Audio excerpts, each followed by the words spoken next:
Hello. All right, check 1, 2. If you are watching this on YouTube, I'm so sorry, but the video did not work. So you're just going to have to listen to it. But we'll be sure to fix whatever it is and give you something, a little bonus content or something at some point. Sorry about that. For now, enjoy this beautiful picture of us.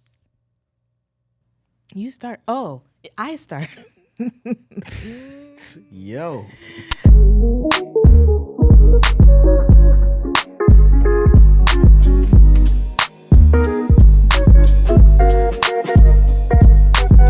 Hello, my name is Mrs. Melanin. And I'm Beleaf Mel. And we're here with episode 120 of How Married Are You? My name Beleaf, this is Yvette, and we've been married 12 years. Live in California.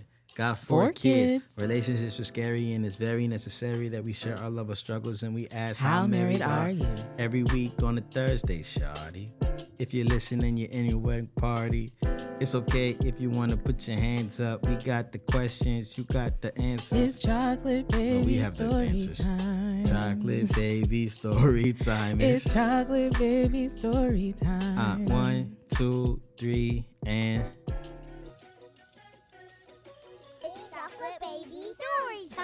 Listen to those voices. Yeah, you're... If they were to say that now, they're not babies. Yeah. Am I not talking into the mic? I just want you to, that's all, you know. We've been getting some complaints about the sound, so we've been trying to work on the sound. Apologize for that, guys. New devices, new area, new room. Yeah, it's a new room, too. So we're going to do better. So let us know, again, in the comment section below if you having any sound issues, but... Chocolate Baby Story Time. You want me to go first? You go first. Okay. Uriah. Now, it's not like I can't smell him. You know what I'm saying with my boy? So Uriah has repeatedly been lying about his, like, I'll be like, yo, you got out of shower? Did you wash under your underarms? Did you put deodorant on? And you could tell he's lying, right? Mm-hmm. Because he does this it's like a smirk that's not a smirk. You know what I'm saying? Like if you poke him, he'll just burst into laughter. Yeah. But or even if you just look at him stare at him a little bit long. Yeah, and he'll be like, you know what I'm saying? And so he's been lying about it every single time. Mm-hmm. And it's just like, bro, all you have to do is say, no, I forgot, and go put it on. But he just chooses to be like, yeah. You know what I'm saying? With that quivering lip. And I'm like, all right, man. I have to tell him that, you know, it's not that lying is bad, yeah. Mm-hmm. But what happens with lying over and over and over again is that you actually start to get good at it. Like you learn how to adjust and make yourself better at lying. So then you'll get good at it. And that's not a good thing. Yeah. Because then you lose trust with everybody you gain rapport with. So I'll have that discussion with him soon. Yeah. What about you, Beck? So recently, Anaya went over a friend's house, and this friend might be 1 year older than her. So Anaya's 5. I think this young lady is 6. And she noticed that she was wearing a bra. And now Anaya wants a bra. And why is she wearing a bra? Who knows? Why? I don't know. I guess it's training. I don't know. But apparently, I, had that moment, and then I had conversations with the guardian of that little girl and another mother, and it's a thing. Yeah, it's just little girls wear bras. Mm-hmm. And so today I was in Target, and I was like, let me just go look at these little bras, maybe, because I was getting Anaya, because this morning she had tennis, and it was hard to find her workout clothes. Mm-hmm. So I went there to get her some workout clothes. And then while I was in the little girl section, I was like, let me go check out the bras. And I go and check out the bras. You know, these things have padding in them, babe. They have padding. Why? And I'm like, these are training bras. I understand because padding sometimes hides the nipple from being exposed or whatever. But Anaya's nipples don't be poking out like that. So I was like, well, where are the bras without the padding? Because when is this over? What is the story? I was like, and then I kept looking for one that was a one without any kind of padding, and I just left the section altogether. Yeah. I was like, I'm not ready for this, so Anaya's not ready. I'm definitely not ready for it, man. But I do want to help her prepare, because I don't want to do her any disservice or disjustice or anything. But I was just like, I'm not ready. You know who's gonna have it on? Uzi. They gotta get their own rooms. Uzi's gonna have that Oh bra my on. goodness. You're gonna have that. That'll be hilarious. He's gonna be rocking around in her bra and tutu. Talking about I'm going to gymnastics. He would. Ugh. All right. Man, happy to be doing this again. How Married Are You is back with our third episode in this season, right? So we're here with episode 120, and we have a great one for you today, I believe. Yeah. So what are we talking about today, babe? We're talking about therapy. And I don't know. Therapy is like, for some people, they're really enthusiastic about it. And then for other people, they're like, psh, who needs therapy? Therapy's whack. If you need therapy, you're weak, you're broken, you're whatever. And I just kind of wanted us to share like our journey with therapy, because I feel like it's been such a great tool for us as we navigate 12 years of marriage. Yeah. And I want to talk about it. So I was going to start with my part in it. I don't even know what led me to therapy. I started therapy in November of 2019. I think I may have been listening to like Therapy for Black Girls podcast or something. And I was like, let me just look into it. And so I went online and found a therapist. But around that time, Uzi was like 5 months old. I was 2.5 years into my stay-at-home mother journey that I just knew I wanted. I was homeschooling Theo and Raya with a 2-year-old and a newborn in tow. Mm-hmm. And at that time, we did not have... Did we have help during that time? We may have actually had some help during that time. I think K-How was with us. Mm-hmm. And it was just hard. And we were navigating a lot of things within the business and whatnot and so forth. And I was just like, I can't do this. I need to talk to somebody. I honestly think I was going through like an identity crisis. I've been going through identity crisis for years now. Mm-hmm. As long as it's one identity, when you start getting the multiple personalities, then Yeah. And so I started back in November 2019, and I was having a really positive experience with it. And I was seeing some, just some breakthroughs happen. And then I was like, Glen and I, we're married, we're two individuals. And I was like, man, therapy would be really good for us. Yeah. And we talked about it on this podcast. Did we talk about it on the podcast? And I just was like, I don't have time for that. Yeah. Yeah. And so Glenn was a little bit hesitant to it, but what made you finally figure out that you did have time for it? Well, I don't know. I think that the conversation we were having was... It wasn't about me not like wanting to do it. It just was like, I already have so much going on, and it literally was just me. You know what I'm saying? And I had like one person in the office who was just there. Mm-hmm. You know what I mean? Like I didn't have any help. Mm-hmm. So it was like, how am I supposed to have time to think about that? Because as soon as I started therapy, I was like, oh, they about to go deep to my childhood crap. And I don't have time to be doing all that. Mm-hmm. Like it just... Now that you're saying all this, I'm like, yeah, that was what you were saying around that time. Yeah. Like, you don't want to go there. It's like, like I know I have childhood issues that are like real. It's not even like a hard correlation. Like I got to go somewhere and find it. Like I know exactly where it is. I know the days they started. Like I know what it is. So I was just like, I don't feel like having to confront that. Yeah. You know what I'm saying? And so really what it was is that you found a Black male therapist. Mm-hmm. And I was just like, cool. So, yeah. And a lot of people are like, how do you start finding your therapist or whatever? And so I actually found ours via social media. Mm-hmm. And went on his website and then filled out the contact form. And I actually was like trying to get timelines of like when stuff happened. Mm-hmm. And so it was May so I started my journey in November 2019, and then it was May 2019 that we started. Well, it was May when I reached out to this therapist in particular, and then May 19th was like our first appointment. Yeah. And it was funny because I was looking at the emails to just kind of figure out the timeline of things.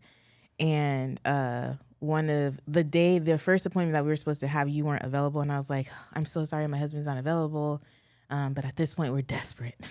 And then he goes, and our therapist is so unorthodox because he goes, LMAO. He said, oh no, desperate. Yeah. But I think that was like when I was like, oh, him and Glen are going to be good peoples. And I already respected him from the content that I saw him producing. So anyway, it was May 2019 that we started couples therapy with this particular therapist. And then the end of December 2020, so that's only 7 months later, we were like, I think...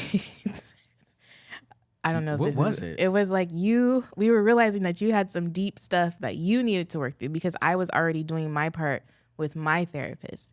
And so the more we were talking to our therapist, it was kind of like stuff was coming up that was more of the family of origin type, mommy issues type thing that were showing up in our marriage. Yeah. And so you and I kind of came to the conclusion that, hey, why don't you just take him and we'll figure it out for us. Well, let's just talk about the ease of that is that the therapists have their own internal network of therapists that they can like recommend. So listen though. So I thought that when we when we like parted ways as far as a couple with him, that we immediately started, but we did not. So we stopped with him.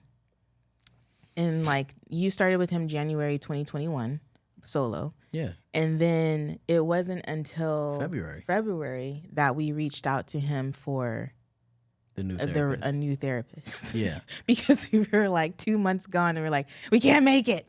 We're not going to do this. Yeah. I don't know what it was that triggered the next therapy session, but it was, whatever it was deep. Yeah. It was deep and it was like immediate. Yeah. And so what respect to the therapist I have, this dude is incredible. I don't care for friends. You know what I'm saying? But he definitely treats me like I'm a priority and I'm a friend. Like he treats me like, you know, sometimes he'll be like, yo, I saw this video and they're rhyming crazy and just send me something like that. And he's like, you know, cause he knows I will appreciate it. And so it lets my guard down. So if I ever have to tell him something, I'm just kind of like, yo, this is what happened. You know what I'm saying? And he's like, man, that's crazy. Yeah. You know what I mean? We'll just start talking about it. And so he's a gem for sure. And then, so we found our current couples therapist. Yeah. So he recommended our current couples therapist to us. And I kind of just want to pause here because one of the observations that I've made is that most people will not do therapy because of time.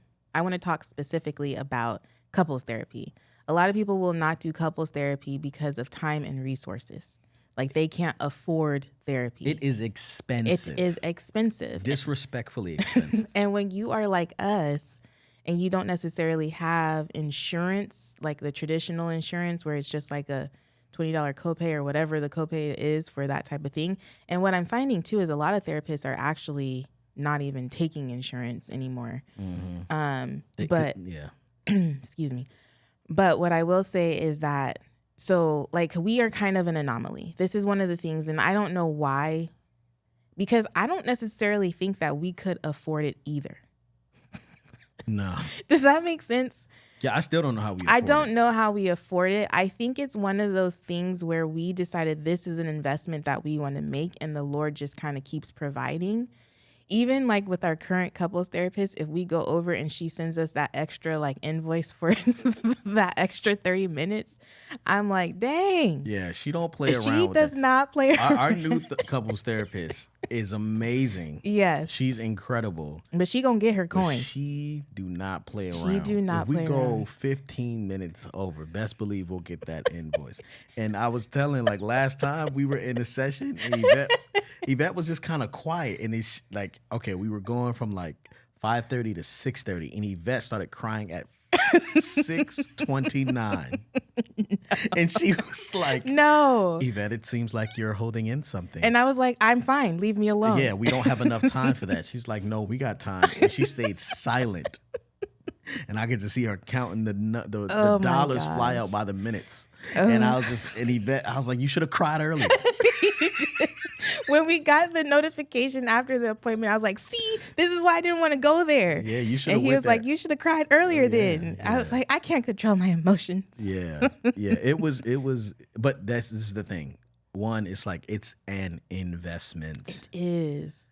It is such, are we at the point where we can start talking about the why and all that stuff? And so wait, so y'all know we trying to be organized this time around. Yvette's got these outlines, y'all. I do. She's killing it. She has highlighted portions for me to fill out. It's amazing. I'm loving this. But what I did want to talk about, because I think it's so interesting that at the beginning of our relationship, you were like, we need a mentor couple. We need a mentor couple.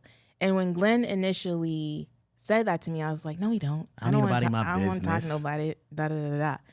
And I don't know how I eventually came around. Maybe it was submission or whatever you want to call it. But, or I think we just found the right couple. Like we found the right couple that I trusted and felt comfortable with, and you had a history with. And so I think it came down to that. But I grew up in a way that we didn't really know what was going on with people.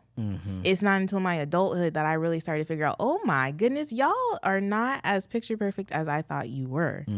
And so then I was gonna, when we went on our road trip in July last year, when we were, I don't know if you want me to use the names, but we were talking to an older couple.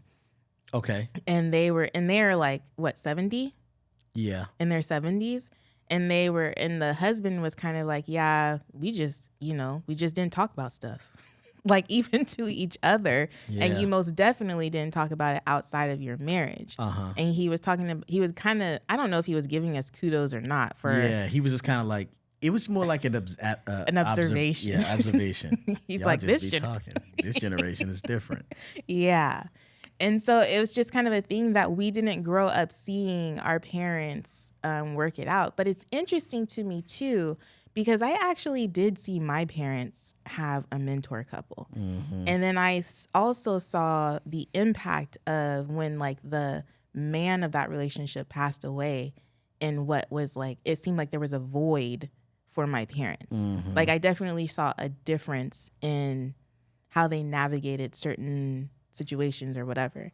And so it was interesting to me that I was so hesitant to have a mentor couple, but I don't know. I lived and I learned, because I realized there is something I wrote down here. There are always two sides to every story. Understanding is a three-edged sword. Your side, their side, and the truth in the middle. And I think that is what our therapists have been able to help us with, is that we are not just like I've wrote so many different things. I don't know where I'm going. Yeah. I mean, like, okay, so one thing that we used our mentor couple for was referee. Yes. So it's like we're both trying to figure out what's happening, and they're able to help us communicate what we're trying to say. Like one of the big arguments we had when we first got together. Yeah. Do you remember this one? Church? Nope. Oh, the vacation? Nope. I have no clue. Where we were going to live. Oh, yeah. And I was like, let's just live in an apartment. Let's just keep it simple. Let's do something cheap that we can afford, because I ain't got no job like that. I'm rapping out here, right? Yeah. And Yvette was like, I need a safe haven for and I want a home and such and such and such. And I was like, what does it matter? It seems pretentious. And you were like, no, I want to come home. And it was like the mentor couple, they look at you kind of like, y'all stupid. yeah. This is really what y'all arguing about right now? Yeah. And I think the difference between those type of mentor couples and a therapist is that a therapist will hide their expression. Yeah. They'll just kind of look at you with and do you think that was a good idea? You know what I'm saying? The mentor couple is kind of like, yeah, that's stupid. And so they were able to help me understand what you were saying. I don't know if that was communicated for me as much. Not so much. Yeah, that particular, so that he's talking about our premarital mentor couple, and they were the ones that kind of helped us work through that. But she was able to into marriage, yeah. And she was able to see, she was able to hear what we weren't communicating. The third party is always able to hear what we aren't able to express ourselves, because we don't even necessarily know that that's what's being expressed. She was able to see the inner child in each of us and say, this is what they need in order to feel safe in a home, or this is what he has used as a coping mechanism or whatever. Yeah. But I will say that one of the things, because that was the next question, is why wasn't the mentor couple enough? Because I think it's easy. It's not necessarily easy, but I do believe that you are more inclined, or how do you say it? I don't want to say easier, but I'm going to say it and then help me find the words. It's easier to find a mentor couple than it is to find a therapist. Actually, that's not true. I believe it is. Do you believe it is? Yeah, because a mentor couple is just somebody who's been married relatively longer than you have, and that you obviously have to get to that point, right? So say if your mentor couple's been married 5 years, right? That's not necessarily a long time to be married, right? I don't think it's enough. I don't think it's enough. But if that's the only people you have to talk to, then they're mentoring you through the first few years of your marriage. Yeah, so I think that is okay. I think that it's harder to find a therapist because you have to pay them. Mentor couples are basically free. Yeah, and I think that mentor couples may be more accessible, but therapists are all over the place. You can Yelp a therapist. Yeah, but a mentor couple, if you're not in community, if you don't go to church, if you don't have people that you can reach out to and have some basis of a relationship with, it's harder to find that. And then if you and your husband don't mesh well with them, it's kind of ugh. But a therapist, and that's one of the things too that I think that I was seeing a lot of comments, because we recently just put out a video of Glen locking or retwisting my hair, and we talked about therapy in that video, and there was just a whole bunch of different comments, and one of the comments was what if the person chooses sides or whatever? And I don't know if we just got blessed or fortunate with the people that we have, but I've never felt like the therapist was on Glen's side or my side. There were definitely days when there was more things that were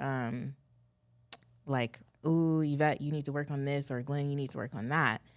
But I never felt that it was heavy one side or the other. You know what I mean? I thought they were team Glen and Yvette. I hear stories about therapists that choose sides. Really? Yeah, I hear a lot of stories about that. Really? Where? In my friend group. Oh. Yeah, they'll try therapists and it's dang, it's hard. You know what I'm saying? In coworkers, they'll try therapists and it's because what happens is when you step into therapy, even when we step into therapy, right? Our biggest, one of our conversations, right? And stop me if I'm saying too much. So the village conversation. Yvette wants village. I'm I like people, but I don't necessarily need them around me all the time. My therapist goes, who who abandoned you that you would want to hold on to Yvette so hard? Like, who did that? You know what I'm saying? But it also, he thought that there was a real issue with me not necessarily caring about like the overall community. Mm-hmm. You know what I mean? But like, if we look at it in retrospect, there may have been a little bit of idolatry on your side with the community. Mm-hmm. You know what I'm saying? So without all the information, it's hard to like really see the full picture. Mm-hmm. And I think that like typically men won't fight as hard to like be heard. Right? Yeah. So like, okay. You disagree? I don't know if that's my experience. It's not your experience because I'm going to be heard. I'm going to say me. Okay. Y'all going to hear this. But okay, so it's not my experience, but that doesn't mean it's not the experience of others listening. Right. Well, think about it. Like, okay, so, a couple goes into therapy and then the therapist goes, so what's going on? And the guy goes, I don't know. Right? Is that typical? I don't know. Okay. I mean, I'm not in these sessions. Okay, but you've watched like couples therapy. You watch like a lot of these on TV. Okay. So you'll see people, and then the woman might go, he's not communicating, or he doesn't, care, or da. And the guy will just be like, they won't say anything. You know what I'm saying? And I find a lot of men are choosing their battles like, and they're not trying to lose a war. You know what I'm saying? Like, they're just like, if I say this, because sometimes I'm in therapy like, man, if I say this, well, I'm in here. You know what I'm saying? And I think you do that a lot of times too. Like, you just don't really want to rock the boat. But I do think it's more typical for men to just not go there. You know what I'm saying? And if they do, like, they get in trouble, I feel. Well, I don't know if we're helping the case for therapy. Well, I do think we're helping the case with therapy because we're talking about a real experience. Our situation has not been that. Yes. But I do think that I'm not putting it on therapy. I'm saying that men need to communicate more. Okay. In that way. You know what I'm saying? And I'm not putting all the blame on men. I'm just saying that typically, usually it's the woman that will be like, let's go to therapy. That's how I seen it. You know what I'm saying? There's some situations where the woman will be like, I ain't going there. You know what I'm saying? I want nobody in my business. But then there's just situations where it'll be like, yeah, like the man doesn't want to go. You know what I'm saying? And so if you're pulling me into therapy, then I'm suggesting that you have a problem. That we have a problem. Yeah. So there was, when we first started our therapy, there was like, we don't really have anything wrong. We just know we need to talk to somebody just in case. It was like, this is preventative maintenance. Yeah. And as soon as you crack the surface, it's like a bunch of crap. Well, I don't necessarily think, it was something, because I remember writing to him saying, we are desperate. Or I was desperate. I don't know if you... See, I wasn't desperate. Oh, well, I was desperate. And I think it was because we were having a lot of like communication issues. Our communication wasn't very strong. And I think that both of us were in turn dealing with our own whatever, but not communicating about it. And I think you're right. Once we got into the session and we were able to he was able to kind of pry open a couple of things, crack the surface, then it was like, oh, here we go. And so what has couples therapy done for our marriage? I mean, you start. I have a list. Okay. I think for us, I mean, correct me if I'm wrong, but I think couples therapy has provided a safe space. I do, there are moments in our marriage where I can tell Glen has an issue and he's just waiting for our next session to be able to bring it up. And that does bother me sometimes, but I understand why he does it. I don't know that I do it as much as you, but I do understand why you do it, because it is a safe space for us.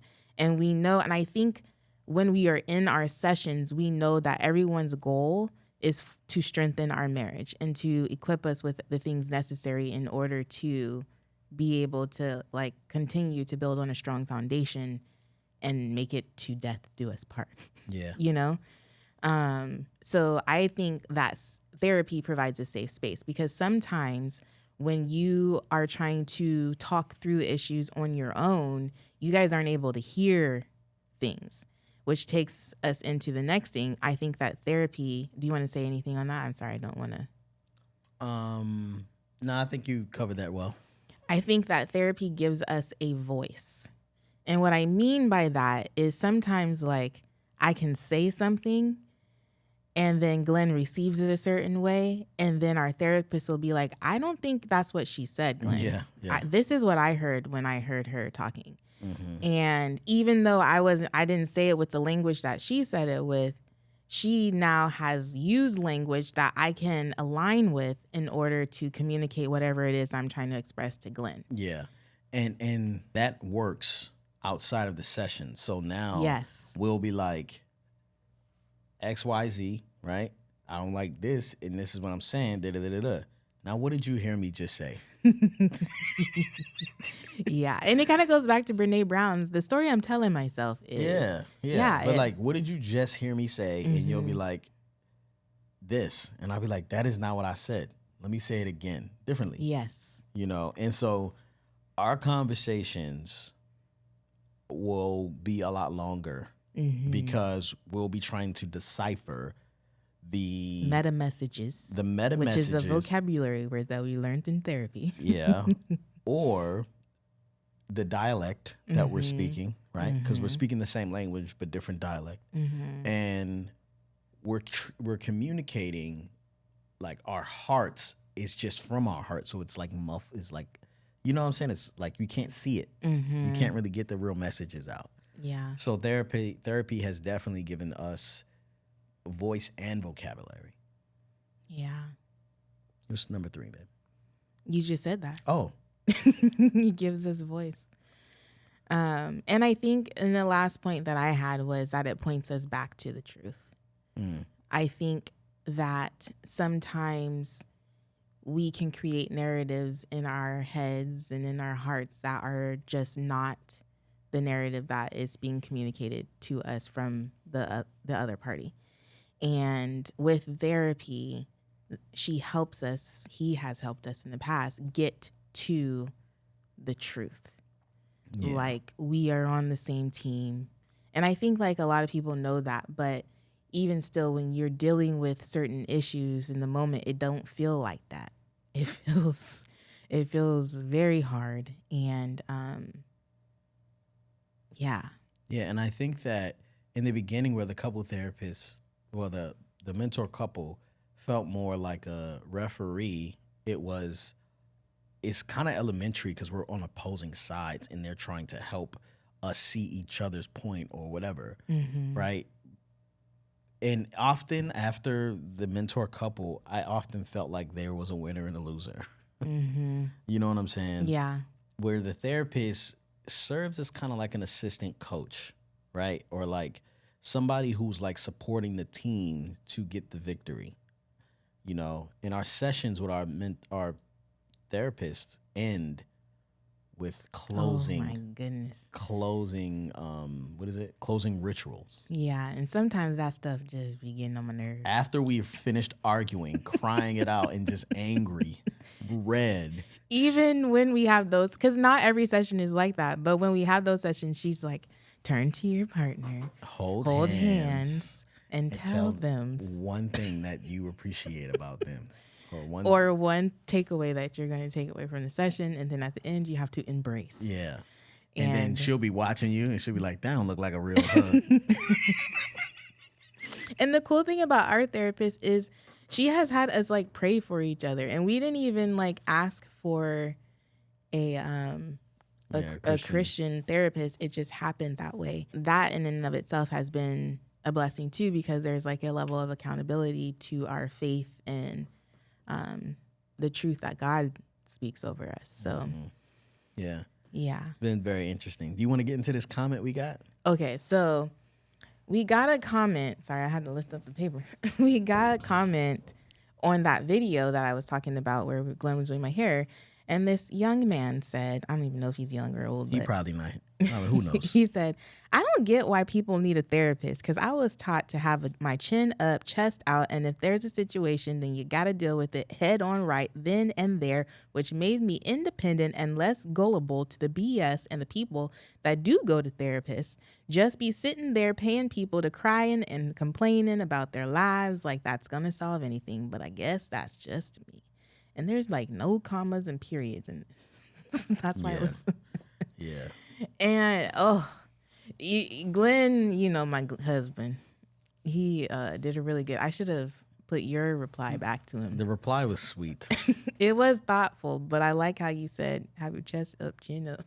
Yeah. So here, I'll go back to the comment because it is a good reply, but I also think that a lot of the people who commented underneath, they were saying so many good things and trying to encourage this person. And I was just like, look, man, you're going to be where you at, and I'm okay with that. Anyway, but I think that this is the thought process of a lot of people is like, I can do it myself. Like, I'm not going to pay somebody to hear my problems. I'm not going to cry in front of somebody.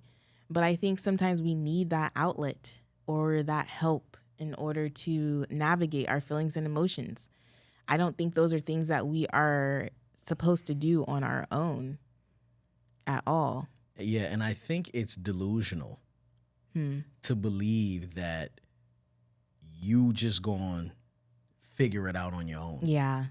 Like, you're wrong. Yeah. And all the stuff that they like, you kind of keep stirring up in your life, the lack of accountability, like that stuff is going to creep up and bite you in the butt. It like has to happen. It's so crazy. So yeah, I don't know. Like it kind of gets to me now because I'm like, it's not that I didn't want to do therapy. It's just that I didn't feel like I had the time. Like I knew I needed it, right? But I didn't know if I had the time. But the amount of people who discount it and make me look like I'm weak. Yeah. Because I have the balls to go talk to somebody. Yeah. Like, it is so crazy. I'm gonna read this reply real quick. You want to chime in? I was just gonna say it. Like I keep thinking back to the Black Love thing that we did one time with other couples, and there was that one man that was like, yeah, he like frowned upon us for being in couples therapy, and I was just like, wow, so interesting. Yeah, like we were the only people that was like, yeah, we do couples therapy. Yeah. Yeah, they were like, no, we don't do no therapy. Why? Shoot. Yeah. If you can't talk to me, then we shouldn't be married. Yeah. And that's the point. It's like, I know you holding in some stuff. Yeah. Because no husband like gives it all. Yeah. Because it's not a safe space. Like there's things that like. Screenshot that just in case you lose it. If I can't tell you because you won't hear me yet. You know what I'm saying? Like, you're not able to hear me. You know what I mean? And it's not any fault to you. It's just like you literally can't hear me. You can't hear that part of my heart yet. You know what I'm saying?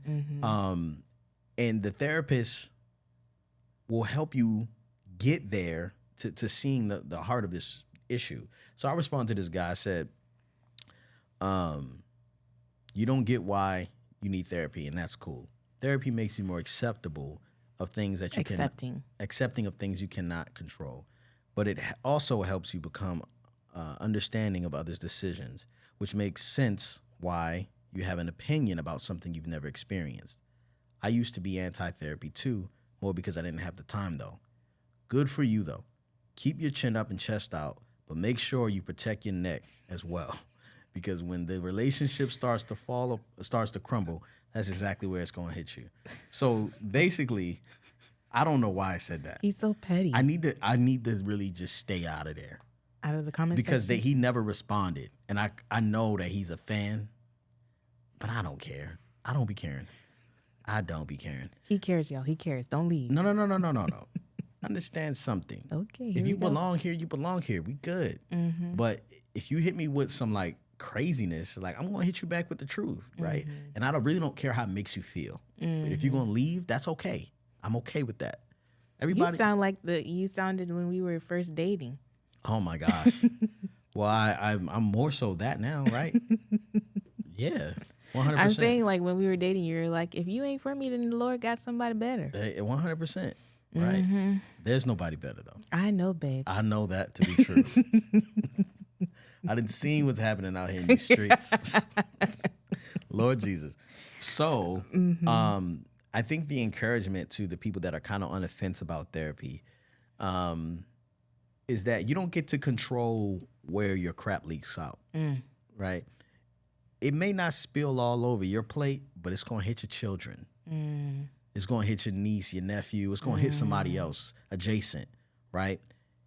It's going to show up in you fighting for justice for someone else because you were triggered by something that happened a long time ago you never dealt with. I'm watching these older individuals in our lives, or outside of our lives, all over. I'm watching these people choose to distance themselves from self-help and their childhood spilling all over my life. I refuse to deal with that. If you can't have the decency to care for yourself and try to go get therapy and you have the money to do it, it don't belong over here next to me. I tell people, hey man, you should have dealt with that before I got here. We here now. If you want to do something about it, we can do it. But if you're gonna make it my problem, I'm out. I am not dealing with your childhood. I got to deal with my own. You know what I'm saying? And the more I let it spill all over me, the more it's gonna leak into my children. I'm not doing that. I'm off that. And that's heavy. And that's some tough love I love right there. Like I can give that type of love to you all day because that crap is so icky and gross and like it's like, you know, like a foot deep of just muck around you. You know what I'm saying? And like it doesn't happen to the people you just meet. It happens to the people you're familiar with. It happens to the people that let you in, that you love, right? And then and for me, like people like me who don't really mean harm for anybody, right? And I'm like treated that way, like it makes me like, oh, like I'm almost like giving up on people. You know what I'm saying? Because they refuse to get the help. And I don't think anybody should tolerate someone's childhood because of their relationship status, family, adjacent mother, father, whatever. Yeah. You know what I'm saying? Yeah, I don't like that. That was good, babe. Thanks, babe. Yeah, and so I mean, I guess the point of this episode is to kind of share our experience with therapy, but also to encourage you guys that if it is something that you're on the fence about, come to this side. It is a powerful tool. It has been a powerful tool in our individual lives, but also in our marriage specifically. And you can't be cheap. You can't be cheap. I'm so sorry. Yeah. If you pay for a therapist and you got a deal, it's gonna get weird. If you're not paying $150 or more a session, then you probably need to depending on your state. Depending on your state, yeah. Sorry. Yeah, that's just the way it is. Yeah. Things will never be the same. All right. Okay. How married are you, babe? Okay, I'm so married. Oh wait, I'm so sorry. Before we get into that, I did want so I was thinking we could do a part 2 of this conversation about therapy. However, if it's not necessary, it's not necessary. But I do want to point you guys toward the comment section below and let us know if there's anything else specifically that you'd like to hear from us about therapy, because we'd love to talk more about it. I feel like we're both very passionate about it and the benefits of it. And so if you have more that you want to hear from us about therapy, leave it down in the comment section below. But now it's time to ask the favorite question of the hour. How married are you, babe? Okay, I'm so married that so last year on August 5th, 2 years ago, August 15th, 2020, you painted the boys' room. How do you know it was then? Because I got a notification. What? I got a notification yesterday of like a memory because I've been getting all your videos. And it came up that it was you painting the wall blue. The kids had all the rollers and stuff like that. That was 2 years ago? 2 years ago. Okay. It's like a cycle here. So this year, around August 10th, Yvette was like, I kind of want to repaint the kids' room because she's nesting. I don't know what's happening. So I think let me finish my how married are you? So anyway, I'm sitting there and she's like, I'm about to call up what's his name and go get him to paint our room. And these paintings be expensive. So I was just like, I'll paint that, money tight, I'll paint that.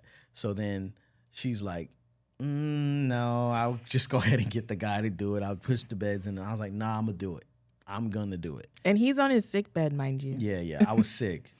So I was like, man, and she was like, she kept looking. I couldn't just know she walked past that wall just looking at like, he's not gonna paint it. He's not gonna paint it. And I told her, like, I'm a man of my word. I'm gonna paint it. And so, lo and behold, was it Saturday?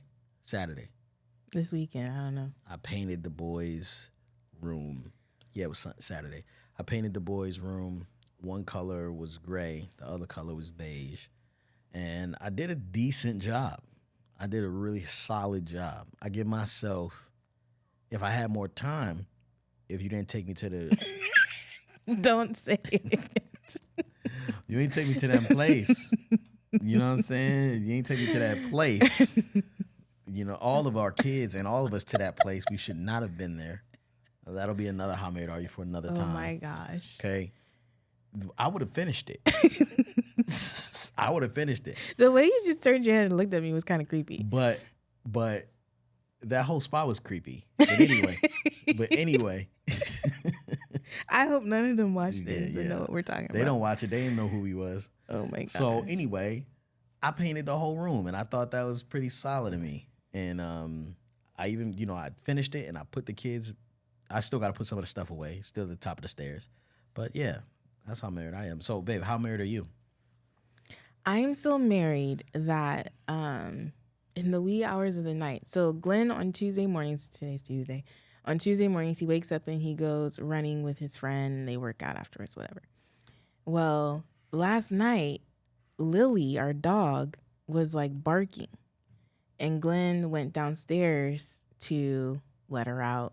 She peed, I assume, whatever.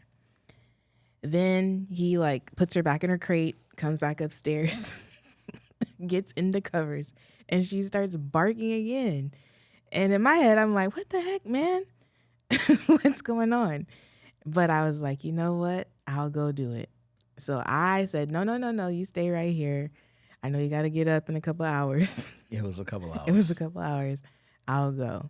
And I went out there, y'all, with the dog. And I'm telling you, there's somebody living behind our house because there was noises. It was either a creature or a person. A lot of creatures out there. It's something. But Lily, she did her due. She went big potty. But then she was trying to investigate. And I was like, Lily, I'm not trying to investigate. Come. Yeah, she always like looking out there like we don't care about nothing about that. Girl, come inside this house where I feel safe. Yeah. I was like locking the doors, all the things. And that's just how married we are.